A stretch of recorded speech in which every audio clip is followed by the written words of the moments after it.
더 이상 짜고 치는 고스톱은 없다. 우리도 대본 없이 토론한다. 지역 대표 스피커 두 분과 함께하는 YMCA 토론 시간입니다. 매주 월요일에 함께하는 시간. 자, 오늘도 두 분과 함께합니다. 여수 순천 YMCA 김대희 김석 사무총장 두 분 나와 계세요. 어서 오십시오. 네, 안녕하십니까. 네, 안녕하세요. 네, 한 주 또 어떻게 보내셨는지 근황 먼저 여쭤볼까요? 네, 저희 여수 YMC는 지난주 목요일 날 정기총회를 마쳐서 정기총회를 마치면 이제 실제적인 1년이 시작되는 해거든요. 네. 1월 1일이 아니라 마쳤고 지난 또 금요일 날 여수에 있는 법무부 외국인 출입국 관리 사무소 화재 사고가 지난 16년 전에 있었는데 10명이 사망했죠. 그래서 이런 외국인들을 추모하기 위한 화장동 법무부 출입국 관리 사무소 우측에 입구 우측에 저희가 추모비를 만들었었어요. 한 300만 원 정도 들여서. 그래서 여수 시민사회단체 연대회하고 전남 동부 NCC가 공동으로 추모비를 만들어서 같이 이제 추모하는 추모 기념식을 저희가 진행을 했었습니다. 그러면서 확실히 여수에서도 거의 한 6천 명 이상의 외국인 노동자들이 들어와 있는데 이들의 인권과 또 국내에서 여러 가지 산업 경제 일꾼으로 일하고 있잖아요. 이들의 여러 가지 인권과 복지 영역도 우리가 더불어 좀 관심을 가져야 되지 않겠는가 생각을 좀 하는 그런 한 주를 보냈습니다. 그러셨군요. 예. 김석 총장께서는 또 어떤 한 주셨어요? 익히다들 알고 계시겠지만 튀르키예 시리아 지진이 좀 심각한 상황이잖아요. 예. 근데 이제 우리가 국제 뉴스를 많이 좀 접하지 못한 가운데서 얼마나 심각한지 그리고 어떻게 구호하고 어떻게 모금을 해야 되는지가 이렇게 단일 루트가 되어 있지 않잖아요. 그래서 그 한국 YMC 차원에서도 논의하다가 전주 YMC 조정현 총장이 좀 제안이 좀 있어서 다행히 시리아와 관련된 그 내부 단체도 있고 또 시리아와 그 튀르키예 같은 경우는 정교회가 그러니까 우리 일반 개신교 말고 정교회가 있어서 그쪽을 통하면 좋지 않겠느냐라고 하는 것들도 있고 또 화이트 헬멧이라고 하는 그 구호단체 보훈단체들이 지금 시리아에서 열심히 하고 있어서 YMC 차원에서는 튀르키예 같은 경우는 많은 부분에 관심을 갖고 있는데 내전이 좀 심각했던 시리아 관련된 부분으로 좀 집중하지 않을까 싶고 그래서 내일이 발렌타인데이잖아요. 예. 그래서 YMC 1층에 노플러스 카페가 있는데 제안을 해서 내일 발렌타인데이에 초콜릿을 좀 판매하면서 튀르키예 시리아 지진 피해자들 좀 돕기 위한 활동을 해야 되지 않을까라고 하는 그런 것들 좀 구상하는 한 해였고 또 저희 카페 매니저인 이미경 팀장이 초콜릿을 되게 많이 잘 만들거든요.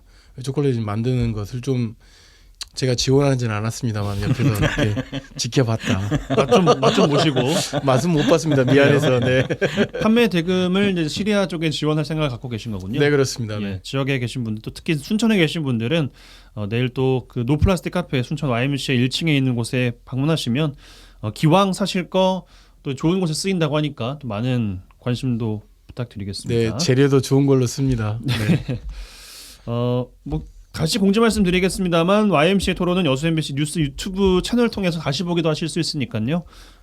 들으셨던 것이 기억이 안 난다 하시는 분들 혹은 이거 다시 한번 좀 들어보고 싶은데 하시는 분들 유튜브 통해서 다시 보기도 함께 해주시기 바라겠습니다. 외모 지적은 말아주십시오. 자, 오늘 주제로 넘어가겠습니다. 몇 살부터 노인으로 볼 것인가? 아주 해묵은 논쟁에 다시 불이 붙었습니다. 이 논쟁에 불씨를 붙였다고 해야 될까요? 그 주체가 서울시인데요. 만 65세 이상 어르신의 무임승차로 지하철의 운영 손실이 매년 가중되고 있다. 그러면서 지하철 무임승차 연령 상향에 대한 입장을 내면서입니다. 지자체가 부담하는 것은 좀 너무 가중하지 않냐? 이제 이런 이야기였었고 정부에서 좀 부담해 주세요라고 하다가 정부에서는 곤란하다. 이제 이런 또 입장까지 나왔습니다. 대구에서는요, 아예 대중교통 무상 이용 연령을 70세로 자체 상향하기도 했습니다. 홍준표 시장도 굉장히 여러 가지 강경한 입장들을 또 많이 내면서 이 논란의 가세를 한 모양새인데 노인 연령 기준에 대한 쟁점, 또 노인 복지 정책에 대한 방향, 요 이야기 나눠보겠습니다. 사실 전남 지역은 약 한 25% 정도가 노인 인구란 말이죠. 노인에 대한 기준을 서로 어떻게 하고 계실지 물론 이제 법적으로 혹은 그냥 사회적으로 정해진 어느 정도의 일반적인 65세라고 되어 있기는 하는데 일반적인 그 근로소득이 없는 시기부터이지 않습니까? 이게 연금까지 또 이게 관련이 돼 있어서 세대 간의 갈등으로까지 최근 굉장히 확장된 모습을 띠고 있었습니다. 이 논쟁 어떻게 보셨는지 먼저 김대희 총장께서 총평 좀 부탁드릴게요. 네. 저도 10년 후에 65세거든요. 네. 이럴 생각한다면 이 논쟁에 대해서 자유로울 수 없는데요. 우리나라 국민들은 대체적으로 한 73세부터 노인 인구를 보는 그 여론 조사를 해보니까요. 73세로 보고 있더라고요. 근데 이제 아까 말씀하신 것처럼 저는 대체적으로 이 노인 기준이 다양한 복지 혜택과 연관이 좀 돼 있기 때문에 쉽사리 좀 결정한 문제는 아니지만 어떻든 여수도 작년 말로 초고령 사회에 진입했어요. 65세 인구가 20% 이상이면 그게 초고령 사회인데요. 여수가 작년 말로 됐고 올해 초에 지금 22%가 65세 이상이니까 여수는 완전 초고령 사회에 진입했다라고 볼 수 있거든요.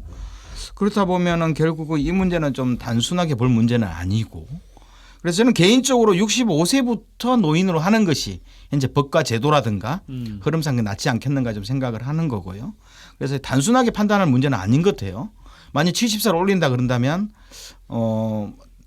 국가뿐만 아니라요. 우리가 생각하는 모든 사회적 혜택도 더불어 2, 3년 연장되는 좀 흐름이 있어서 저는 현실적으로 65세 현재의 기준을 좀 지키는 게 낫지 않을까 생각을 합니다. 모든 포커스는 65세에 맞추어서 혜택이나 노인 복지 정책이 맞춰져야 된다라는 네네. 입장이신 거군요. 예, 김석 총장께서는 또 어떻게 보십니까? 몇 살부터 노인으로 보냐가 아니라 노인에 대한 정확한 규정이 좀 필요한 상황이잖아요. 그러면 이제 예를 들어서 정부의 일이고 또는 버스 요금이나 지하철 요금을 낮춘다고 했을 때는 법적 기준이 있어야 되는 거잖아요. 예. 그러면 지금 현재 우리가 정년 퇴직하고 또는 뭐 일반 일상 업무에서 퇴직하는 기준을 놓고 본다고 하면 65세의 기준이 맞죠. 65세 기준이 맞는데 65세의 그 기준을 서울시가 여러 가지로 흐트리려고 하는 것 중에 하나는 첫 번째는 비용 부담이 많이 된다는 문제잖아요. 비용 부담이 많이 된다는 문제인데 그러면 이건 결국은 정부가 책임을 져야 되는 문제거든요. 근데 이제 여기에다가 최근에 그 누굽니까? 홍준표 대구시장이 70세로 하면서 논쟁을 붙였어요. 예. 그러니까 논쟁의 이제 중점 내용은 그거죠. 왜 노인과 관련된 발생 비용을 일반적으로 청년 세대가 또는 중장년 세대가 부담해야 되느냐라고 하는 문제인데 이건 사회적 책무와 무관치 않은 문제이기 때문에 이 논쟁은 제가 봤을 때는 의도적으로 정치적 이슈를 이 노인 연령에 좀 끌어들이려고 하는 것이라고 보여지거든요. 따져놓고 보면은 전반적으로 우리나라 65세 이상의 인구가 약 한 900만 이상이 될 거라고 보여지는데 그중에 이제 청년 인구도 또 만만치 않게 줄어들고 있고 그러니까 그렇죠. 노인 인구가 늘어난다라고 하는 것 때문에 청년 인구가 줄어드는 건데 그러면 이 논리를 그럼 정부가 어떤 책무와 또는 정책을 통해서 청년들의 경제적 기반이랄지 이런 것들을 만들어줄 거냐의 논의가 아니라 연령을 더 높여서 사회적 비용이 증가하는 것을 줄어들게 할 거냐 이 논쟁은 제가 볼 때는 좀 잘못된 것 같고요.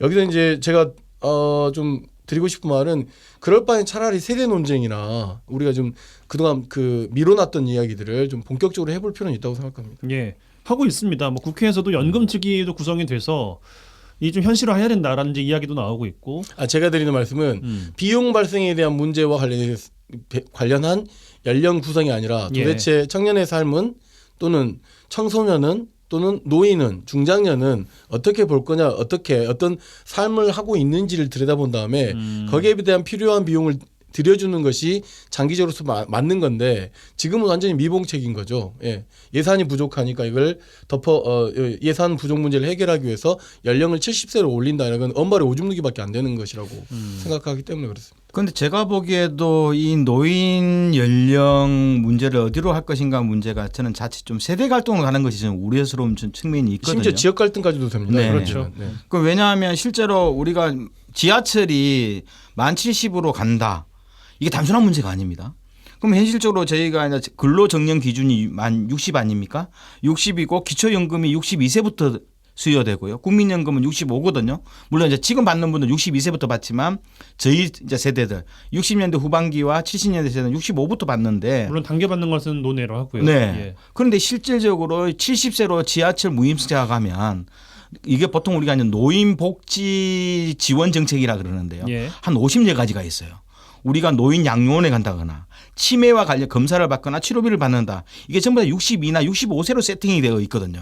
그러면 이런 영역 국민연금, 기초연금 이게 60이나 65로 세팅되어 있는데 지하철이 70으로 가면 다 같이 움직일 네, 것이다. 다 같이 움직여야 돼요. 연쇄 이동이 되는 거죠. 근데 문제는 연쇄 이동이 될 확률은 없고 예. 그죠. 그러면서 혜택은 뭐랄까 정부의 지원도 없어지면서 결국 너희들 부담해라 이런 측면이 있기 때문에 동시에 좀 가야 되고요. 그래서 우리나라 사회복지 영역의 여러 가지 연구 자료를 보더라도 대체적으로 우리나라가 65세인데 10년에 한 1년 정도 늘리자. 이게 지금이 23년이니까요. 33년 정도 되면 66세. 10년 단위로 좀 1년씩 연장하고 이런 사이에 국가는 국민연금이나 기초노령연금 또 노인 연령층에 지원하는 다양한 어업이라든가 주거 환경 이런 지원 대책도 점진적으로 늦춰주는 과정들. 전진성을 좀 제한하면서 한 3, 40년 동안에 어떻든 4, 5세 정도를 점진적으로 늘리는 방책이 어떤가 하는 것이 우리나라 사회복지 관련 연구조사에서 많이 나온 흐름이기 때문에 예. 대체적으로 저도 여기에 따라 가야 되고요. 근데 이제 노인층과 관련된 아까 노인복지은 지역별 차별도 굉장히 심해요. 수도권들은 질병이라든가 복지적 정책들이 지방정부가 지방재정 자주율이라든가 뭐 분담률이 높기 때문에 잘 사는데 농어촌 이런 시군 단위는 굉장히 교통권 포함해서 다 열악하거든요. 이러니까 여전히 노인 인구를 늘리는 과정 속에서도 빈부의 격차가 자치단체별로 좀 있을 거다. 이런 문제들을 풀려면 결국은 중앙정부 지원이 늘지 않는 이상 이 문제는 쉽게 풀어지기 힘들 것 같습니다. 이 지점에서 김대중 총리가 좀 관점이 좀 달리는 것 같아요. 중앙정부의 지원이 늘려야 된다라고 하는 방법은 좀 맞는 것 같은데 무슨 얘기냐면 전 세계에서 OECD 국가의 노인 빈곤율이 가장 낮은 나라가 우리나라란 말이에요. 그러면 노인 빈곤율이 가장 낮은 이유에 대한 검토나 이런 것들이 정년이 굉장히 좀 짧아지는 문제부터 굉장히 노인 일자리가 없는 문제부터 노인 사회복지가 취약한 문제부터 굉장히 복잡하게 다양한 문제이거든요. 그럼 결국은 노인 빈곤율이 굉장히 강화되면서 정년 이후에 기댈 곳은 결국 국민연금이나 연금에 기댈 수밖에 없는 것이잖아요. 그렇죠. 이제 그렇게 되다 보면 이 연금을 기대되다 보면 결국은 젊은 세대가 이 비용을 부담해야 되지 않느냐라고 하는 이 내면에 이게 깔려 있는 거란 말이에요. 그러니까 예. 갈등 문제가 깔려 있는 문제로는 이 문제는 해소되지 않는다는 게 제 관점이거든요. 그러니까 사회복지 정책을 늘리는 문제나 모든 문제나 늘리는 문제는 결국 정부가 해야 될 일인데 정부가 해야 될 사회적 책임을 제대로 하고 난 다음에 그러니까 또는 노인 빈곤율을 낮추기 위한 정부의 노력이 있고 난 다음에 이 논쟁은 해도 늦지 않다. 저는 그런 생각인 거죠. 알겠습니다. 대중교통 관련된 거 간단하게 한 2가지 정도만 더 짚고 국민연금 이야기도 좀 해봤으면 좋겠는데 이 논의의 시작이 그러니까 두 분 말씀하신 것처럼 각 세대별로 촘촘하게 사회복지를 좀 점검해보고 강화해보자라는 차원에서 이 대중교통이랄지 아니면 서울시의 지하철 70세 인상이 나온 것이라면 차라리 다행일 수 있겠는데 그렇죠. 네네. 서울교통공사의 적자가 악화된 상황에서 이야기가 나왔기 때문에 모든 갈등이 더 커지고 있는 것이 아닌가라는 생각도 한편으로는 좀 들거든요. 요건 어떻게 좀 바라봐야 될지. 저는 정부가 일을 하는 데 있어서 효율성이냐 효과성이냐 따지는 이 차원의 문제라고 생각하는데 예. 정부의 일이나 지방정부의 일은 기업이 아니기 때문에 효율성을 따질 이유가 없는 것이죠. 효과성을 따져야 되는 거고 얼마나 많은 사람들에게 똑같은 혜택을 주게 하느냐 이게 주요 행정의 원칙이라고 봐야 되는 거죠. 예. 그런 측면에서 놓고 보면 비용이 부족한 문제 그럼 누가 채워야 되겠습니까? 결국 정부가 채워야 되는 문제이고 정부는 돈이 없기 때문에 그럼 그걸 누가 채워요? 국민의 세금으로 채우는 거잖아요. 그러면 세금이 공평하게 할당돼야 되는데 그러니까 오세훈 서울시장에게 되게 못마땅한 건 그런 거죠. 예를 들어서 뭐 장애인 그 이용권 관련해서는 굉장히 경제적 이유나 이런 걸 들이대고 있잖아요. 그럼에도 불구하고 그러면서 한편으로는 복지 정책을 챙기는 것처럼 하는 거거든요. 이건 대단히 효율적으로 그 서울시를 운영하겠다고 하는 경제적 이유 때문이라고 생각해요. 이 문제를 좀 걷어내면 어떻게 되느냐?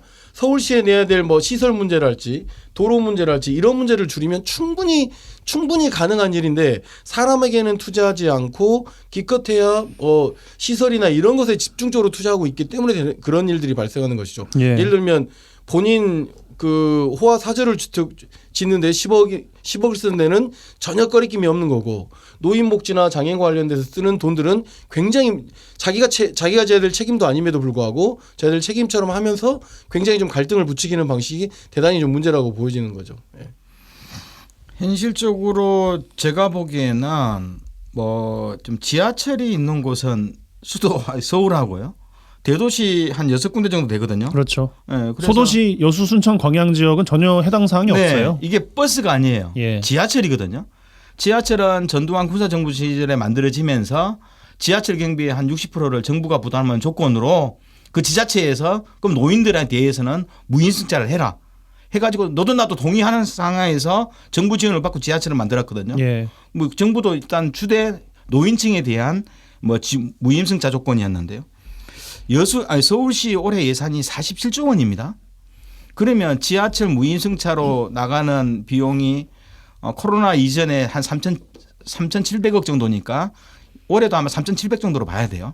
작년에는 한 2,600억 정도였으니까 코로나 때는 교통량이 적어졌으니까 3,700억이면 서울시 전체 예산의 한 0.7%도 안 되는 거예요. 그러면 서울시가 대중교통에 쓰는 예산은 한 1.5% 정도 되거든요. 시내버스라든가 이런 내용 보면 지하철을 운영하고.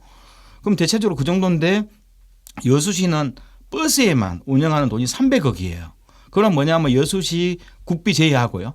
자체 내 가용된 예산 중에 거의 3%를 재정이 열악한 여수시도 3%를 대중교통에 쓰고 있는 거거든요. 그럼에도 불구하고 우리는 노인층들도 자기 돈 내고 가는 거예요.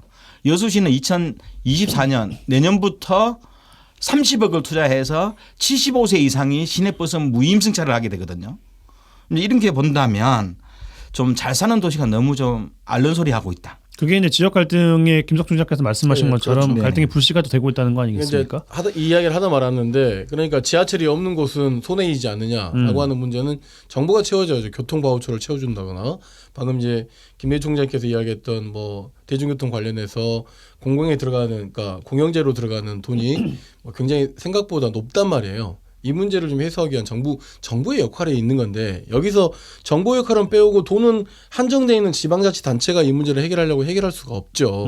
그리고 기재부가 관망하고 있는 거예요. 경쟁시키고 있는 거고 그 안에서 65세냐 70세냐라고 하는 논쟁거리가 지금 들어와 버린 것이죠. 대중교통은 복지 정책의 일환으로 봐야 되는 거예요? 그렇죠. 굉장히 중요한 주거복지와 관련된 문제랄지 의식주 중에 지금 이동권에 대한 문제가 굉장히 좀 중요한 거고 특히 뭐 노인 문제뿐만 아니라 상간 오지에 사는 관련해서도 그렇기 때문에 우리가 공영제를 하고 있는 거기 때문에 이젠 대중교통도 복지 정책의 일환으로 보는 게 맞다고. 왜 질문을 드렸냐면 지역에 계신 분들은 아니 서울교통공사 너희가 운영 제대로 못해서 적자 했으면서 우리는 관련도 없는데 적자 폭을 왜 정부에서 지원해 줘야 된다는 거냐 두 분 말씀을 듣고 이렇게 이야기하시는 분들도 계실 것 같아서. 현실적으로 뭐 그런 내용이 있을 수 있죠. 그래서 당황스럽네요. 그렇죠. 물론 이제 지하철이 흑자인 곳은 없어요. 유일하게 서울만 흑자거든요. 세금은 다 똑같이 내는 거니까 그렇죠. 왜 우리 세금을 서울교통공사에다 줘야 된다는 거야? 근데 이제 비례성 원칙이라고 하는 것도 있기 때문에 그러니까 인구가 많은 곳에 어쨌든 이러저런 사회 기반 시대를 만들어지는 거잖아요. 예. 그런 측면에서 놓고 본다면은 그것을 굳이 너무 무리하게 들이대는 건 아니겠는가. 서울에 사셨던 분께서 그런데 이제 제가 이제 서울 지하철이 뭐 적자라고 하는 이유는 시설을 늘리고 새롭게 확충하는 이 비용까지 합치면 적자거든요. 그런데 운인 요금만 가지고 그 전체적인 지하철 운행 내용을 보면 서울시는 적자가 아닌 거예요. 하지만 이제 새로운 지하철도 확충해야 되고 시설도 바꿔야 되니까 1조 원 정도가 적자라고 하는데 그중에 37%가 이제 지하철로부터 나온다. 무임승차로부터 나온다 이런 요구고요. 대구광역시도 결국은 이번에 주장하면서 1년 예산이 대구광역시가 10조 원인데 한 120억 전략하려고 가는 거예요. 그러면 70세로 올린다는 것이요? 네. 짜잔하죠. 네. 그럼 실제로 10조 원 중에서 140억, 150억 줄이려고 이제 70세로 가는 거거든요. 그럼 이거 보면 굉장히 쪼잔한 거예요, 광역시가. 왜냐하면 교통이 불편한 것은 농어촌 우리 같은 순천이나 광양, 구례, 고공 이렇게 사시는 분들은 의식주보다는 교통 이동권이 굉장히 불편한 거예요. 의료하고. 네. 의료하고 교통 이동권이 굉장히 부족한 건데 네. 우리는 워낙 지자체가 열악하니까요. 전라남도나 뭐 기초단체가 워낙 열악하니까 지원해주고 싶어도 못 해주는 거예요. 그러니까 이제 시내버스 무료로 해달라 그러니까 여수시가 낸 안이 75세 아닙니까? 왜냐하면 75세하고 65세 해봤자 30억, 40억 차이거든요. 75억을 쓰냐 65세 아니면 75세로 가냐 30억 이 차이밖에 안 나는데 이것도 엄청난 돈인 거예요. 이런 논쟁을 본다면 참 잘 사는 부자 동네가 알는 소리 한다지 이렇게 볼 수 있는. 그러니까 자꾸 이제 이 지점이 아주 미묘한 차이인데 그런 거죠. 그러니까 지금 65세나 70세에서 노인 연령 올리는 것에 대해서 되게 기분 나빠한단 말이에요. 예. 기분 나빠할 일이 아니란 말이에요. 이거는 기분 나쁘니까 우리가 돈 내고 그냥 대중교통 이용할게 이럴 문제가 아니란 말이에요. 정부의 역할이 무엇인지, 지방정부 역할이 무엇인지 예. 거기에서 굉장히 법적 기준이 되는 노인 연령을 70세로 볼 거냐, 65세로 볼 거냐 이 논쟁이어야 되는데 그렇죠. 비용 부담을 네가 할 거냐, 내가 할 거냐, 에이 차라리 내가 내고 다니고 말아버리지 이런 식의 어떤 사회적 논쟁이 이렇게 뭔가 다른 쪽으로 번지는 것은 좀 막아야 네. 된다라고 하는 거고 그다음에 아까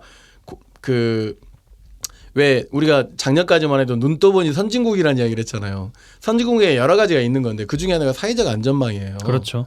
이 사회적 안전망 확충되어 가고 있는 거고 선진국이라고 하는 조건을 맞춰가고 있는 가운데서 생기는 비용 문제에 대한 책임을 어떻게 할 거냐. 기업이 할 거냐 정부가 할 거냐. 이건 기업이 할 문제는 아니잖아요. 물론 그 중간에 끼어있는 공기업이 있긴 하지만 기업도 이 비용 문제를 적자폭을 줄이기 위한 나름대로 자구책의 노력을 있는 가운데서 정부의 역할을 검토하는 것이 이게 선진국의 어떤 기반을 그렇죠. 조성하는 것이라고 봐야죠. 맞습니다. 예. 근데 제가 보기에도요. 왜냐하면 정부가 대체적으로 보면 우리가 호주라든가 독일이라든가 미국이라든가 몇 군데 선진국들을 보면 대중교통 요금을 중앙정부가 부담을 해요. 그리고 뭐 이제 한두 개 나라들은 50대 50으로 서로 중앙정부와 지방정부 분담을 하는데 우리나라 같은 경우는 지방도로를 만들거나 대중교통 새로 그 지원하는 영역이라든가 모든 게 지방정부 책임이에요. 중앙정부가 책임 안 질라 그래요. 근데 문제는 도로교통에서 나오는 유류세 있죠. 기름에 붙는 세는 전부 다 국세로 가져가거든요. 예. 차라리 뭐 그런 비용을 지방정부 지방세로 돌리든가 그렇게 한다면 되는데 왜냐하면 지방정부가 재원이 없는데 대중교통이 어떻든 일반 중소도시 기초자치단체는 돈이 없으니까 결국은 투자할 내용이 없는 거예요. 그렇다 보면 뭐 차라리 유류세를 국세가 알겠습니다. 아니라 지방세로 돌리는 과정도 좀 필요하다. 겁나 예, 멀어지는 겁니다. 알겠습니다. 지금 대화가. 네. 토론이. 국민연금으로 좀 넘어가겠습니다. 시간이 네. 좀 많이 흘렀는데 이 노인 연령 기준이 또 민감하게 작용하는 게 두 분 말씀하신 것처럼 가장 큰 또 정년 이후에 작용하는 게 기초연금, 국민연금 아니겠습니까? 개혁 논의가 국회에서도 특위가 구성이 되어서 뭐 4월까지는 특위안을 낸다라고 하는데 뭐 눈치가 보여가지고 이러지도 저러지도 못하고 있는 것 같아요. 이야기 나오고 있는 것 중에 하나가 뭐 보험료율을 9% 현행인데 요것도 90년대 말부터 유지가 되고 있다라는 거 아니겠어요? 요거를 좀 현실화해서 15%까지 한번 올려보자라는 것을 조심스럽게 이야기를 하고 있는 것 같은데 글쎄요 내년 또 총선 앞두고 있어서 이것도 어떻게 될지 모르겠다라는 전망도 있습니다. 또 가입 연령 상한을 64세까지 높이는 방안 요것도 검토가 되고 있고 요 두 분 어떻게 보시는지 국민연금에 대한 생각들 여쭙겠습니다. 예, 현실적으로 현재 62세가 이제 5, 6년 후부터는 65세로 가는데요. 그리고 월 1,000만 원 이상은 국민연금 부담률이 똑같아요. 일반 이제 월급 근로자 중에서 고액인 월 1,000이니까 연봉 한 1억 정도 되는 그게 상한선이거든요. 그게 연봉이 한 5억 되는 사람도 연봉 1억하고 똑같이 국민연금 내는 거거든요. 할인 혜택도 같이 가져가는 거고. 이런 문제인데 저는 전체적으로 손본다면 근로정년도 좀 60이 아니라 61로 늦추는 과정이 좀 병행되지 않는가. 왜냐하면 60세에 그만두고 그러면 좋다. 그러면 67세나 국민연금을 받는다. 그리고 그동안에 부담하는 부담률도 높아지는 거잖아요. 자기 예. 부담이 높아지고 또 받는 수령액은 또 낮아지고 이렇게 한다면 이 7, 8년 사이를 급여가 없는 어떤 뭐 생활비가 없는 공백 상태이거든요. 그러다 보면 근로정년을 현재 60이 아니라 62나 65로 법으로 강제하는 흐름들 이런 형태로 가지 않으면 어느 누구도 이게 조세 저항처럼 국민연금 저항이 저는 있을 수밖에 없다고 보는 거거든요. 기업의 저항은 만만치 않지 않을까요? 그러면? 만만치 않죠. 이게. 네, 굉장히 그쪽이 더 심각할 겁니다. 그렇겠죠. 사실은. 근데가 뭐냐면 앞서 제가 말씀드린 노인 빈곤율이 굉장히 높아지고 있는 거고 가장 예. 우리가 OECD 국가에 높다고 이야기했잖아요. 그러니까 김대중 장관이 그래서 좋은 이야기 하셨는데 그 갭 정년 퇴직하고 난 다음에 그 갭의 문제를 어떻게 할까? 결국은 지금 현재는 연금이 일정 부분 채워주고 있는 거잖아요. 맞습니다. 그렇기 때문에 이게 지금 현재 젊은 세대들 입장에서 놓고 보면은 이게 굉장히 좀 부당하고 또는 노인을 위해서 우리가 희생해야 되는 거 아니냐라고 하는 관점이 있는 거고 정부는 이걸 이용하면서 연금 개혁의 방향으로 좀 가려고 하는 것 같아요. 근데 이제 앞서 이영선 아나운서가 이야기했다시피 내년 총선이에요. 이거 아무도 고양이 목에 절대 방울을 못 달는 상황이 만들어지겠죠. 젊은 세대 반발이 엄청 커지고 그렇죠. 있으니까요. 근데 이 또. 논의는 저는 해야 된다고 생각해요. 이 논의는 그래서 국민연금과 관련돼서 굉장히 투명하게 지금까지 어떻게 운영되어 왔고 장기적으로 10년, 20년, 30년, 40년 이후에 이 기금이 어떻게 고갈 시점이 언제이고 또는 우리가 얼마를 더 7%일 경우에 또는 9%일 경우에 14%일 경우에 개인 부담이 기업 부담이 어떻게 돼야 되는지에 대한 시뮬레이션들을 국민들에게 공개해서 일정 부분 필요한 결정을 국민들이 하게끔 하는 방식이 저는 이 논쟁 굉장히 건강한 사회를 위해서 굉장히 필요한 논의라고 보여집니다. 다만 이제 이쪽 한편에서 논의적으로 빠진 부분은 공무원 연금 관련된 부분들이 최근에는 나오고 있지 않은 문제들인 것이죠. 사실은 그 퇴직하고 나서 가장 크게 차이가 나는 것이 공무원으로 퇴직했냐 아니면 일반적으로 퇴직했냐 차이잖아요. 어마어마한 그야말로 노인 일군의 계급들이 완전히 형성되어 있는 거잖아요. 이런 것들을 어떻게 하면 노인을 위한 나라가 될 건지 그렇다고 청년 사회를 포기하지 않고 노인을 위한 나라를 만들 것인지에 대한 진지한 고민이 필요한 건데 각 정부의 지방정부 차원에서는 그리고 광역자치단체는 굉장히 노력을 많이 하고 있는 것 같아요. 일정 부분 사회복지 영역으로 계속 예산이 증가하고 있다고 하는 문제는 그렇게 가고 있는 건데 문제는 정부죠. 문제는 정부. 사회복지 관련된 정책 관련된 예산들을 지방정부가 알아서 해야지 거기까지 줄 기금과 뭐 내용들은 없다 이렇게 하고 있는 건데 예, 좀 더 이 문제에 대해서는 지난번에도 말씀드렸으면 이건 투쟁이 필요합니다. 실제. 예. 근데 김석 총장님 방금 말씀은 국민연금은 최선의 현재 복지망을 구축할 수 있는 최소한의 장치다라는 것을 이제 가정하고 말씀하신 것 같은데 그렇습니다. 네. 지금 2030 세대들은 안 내고 안 받을란다. 그냥 내 돈 내가 저축해가지고 투자하고 그렇게 해서 살란다. 왜 꼭 가입해야 되냐 이제 이런 이야기도 있단 말이죠. 젊은 층을 중심으로. 요건 대해서 어떤 말씀 주고 싶으십니까? 이제 그것과 관련해서는 이제 나라고 하는 사람이 어디에 속해 있느냐, 국가와 지역에 속해 있느냐. 그러니까 각자 도생이 굉장히 문화화돼 있잖아요. 그런 가운데서 내가 손해 보지 않고 내가 이익 보지 않겠다는데 무슨 이유인 거냐라고 하는 거잖아요. 그러면 우리가 정해져 있는 법적 테두리에 의해서 국가와 지방이 이탈하는 거거든요. 예. 그러니까 이 말은 뭐냐면 헌법이 기본적으로 가지고 있는 개인의 행복의 추구권을 가지고 있기도 하지만 국가가 기본적으로 국가를 운영하는 데 있어서 국민 주권에 대한 권리 또는 주민 주권에 대한 권리를 이야기하면서 우리가 책임과 기본적으로 의무를 해야 되는 거거든요. 그럼 사회적 안전망이나 또는 사회적 기반을 만드는 것은 정부인 것 같지만 실질은 개개인은 우리가 운영하고 있는 거죠. 그래서 그것을 국가가 대신하고 운영하고 있는 것이죠. 그러니까 젊은 청년들이 아니 우리가 손해니까 우리가 안 받 이거 맞는 말이죠. 그럼 어떻게 하겠어요? 정부를 바꿔야죠. 그러니까 내가 안 받고 내가 안 받는 것은 이 사회 안에서의 개인적 요구는 그럴 수밖에 그럼 세금을 안 내면 되잖아요. 이제 이렇게 된단 말이죠. 알겠습니다. 예. 마지막 질문 좀 드리고 마무리해야 될 것 같은데 저소득층 노인 복지에 대한 이야기까지 저희가 오늘 나눠봤었는데 꼼꼼하고 세밀한 접근이 필요할 것 같습니다. 이거 하나 떼면서 요거 하나만 살펴보기에는 모든 것이 다 얽혀있다라는 게 오늘의 최종 결론이 아닌가 싶은데 김대희 총장께 짧게 한 30초 드리겠습니다. 어떻게 꼼꼼하게 잘 살펴봐야 나중에 사회적 비용으로 돌아오지 않겠습니까?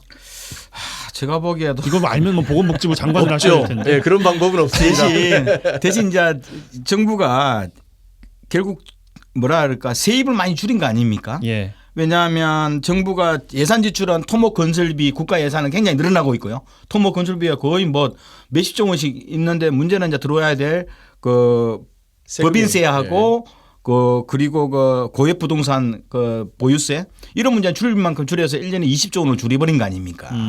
그럼 이 돈들은 전부 다 복지에 들어갈 예산들을 다 줄여가지고 결국 재원이 없도록 만들어버린 거거든요. 그래서 결국은 우리가 이제 국가의 이런 세입 세출에 대한 영역도 관심 있게 봐야 되는 거고요.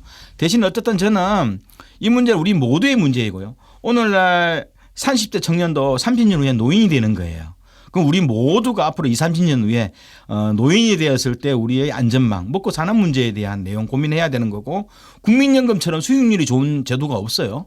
왜냐하면 젊었을 때 30, 40, 50대 때 돈을 빼어서 이렇게 15%, 20% 가까이 수익률을 주는 그 어떤 것도 없어요. 예금 중에서 10% 넘는 수익률 주는 거 없거든요. 그럼 국민연금만큼이 그만큼 국가나 우리 서로가 공동으로 만든 사회적 안전망이기 때문에 알겠습니다. 국민연금 제도를 보존하면서 좀 어떻든 정부가 좀 더 관심을 가지도록 해줄 수밖에 없지 않나 생각을 합니다. 네, 알겠습니다. 질문할 때 사회적 비용으로 돌아오지 없어요. 않게 하는 문제는 이건 없는 거예요. 네. 네, 이건 국가의 돈은 뭐 계속 저금하듯이 만들어 놓는 게 아니라 사용하라고 있는 것이기 때문에. 알겠습니다. 네. 이번 주 이 시간 이렇게 빨리 마무리하겠습니다. 시간이 다 됐어요. 말씀드렸던 것처럼 여수 MBC 뉴스 유튜브 채널 통해서 다시 보기 하실 수 있습니다.